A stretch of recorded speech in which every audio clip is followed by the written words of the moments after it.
नमस्कार मित्रांनो. आज बिग बॉसच्या घरात 3 सदस्यांची वाईल्ड कार्ड एंट्री झाली होती आणि घरात आल्याबरोबर रेवा आणि रुचिता यांच्यामध्ये वाद आपल्याला बघायला दिसणार आहे.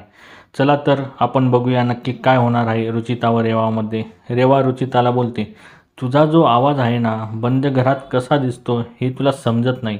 यावर रुचिता बोलते, तुला कोणी विचारलं आहे का? आली मोठी शहाणी. रुचिताला फुटेजसाठी अजून एक मेंबर भेटलेला आहे. रेवा बोलते, हे करून तुला काय वाटतं आहे की तू बाहेर फार छान दिसते का? रुचिता बोलते, मी छान दिसते का वाईट दिसते याचे मला काही देणं घेणंच नाही. भाऊचा धक्क्यावर रितेश भाऊने एवढा तिला आरसा दाखवला होता तरी ती सुधारलेली दिसत नाही. हे तिच्या बोलण्यातून आत्ता दिसत आहे. बहुतेक तिने प्रेक्षकांना ग्रांटेड घेतलेले आहे.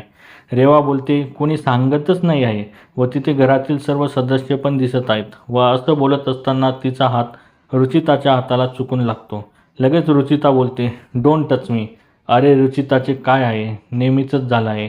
डोंट टच मी, आरडाओरड, हात लावू नका. बाई आली तरी कशाला तू घरात? नंतर रुचिता रेवाला बोलते, गेट लॉस्ट. तुम्हाला काय वाटतं, रुचिताचे असे बोलणे योग्य आहे का व तिने प्रेक्षकांना ग्रांटेड घेतले आहे का? हे कमेंट बॉक्समध्ये नक्की सांगा. आणि अशाच नवीन अपडेट्ससाठी आमच्या चॅनलला लाईक, शेअर आणि सबस्क्राईब करायला विसरू नका. तोपर्यंत धन्यवाद मित्रांनो.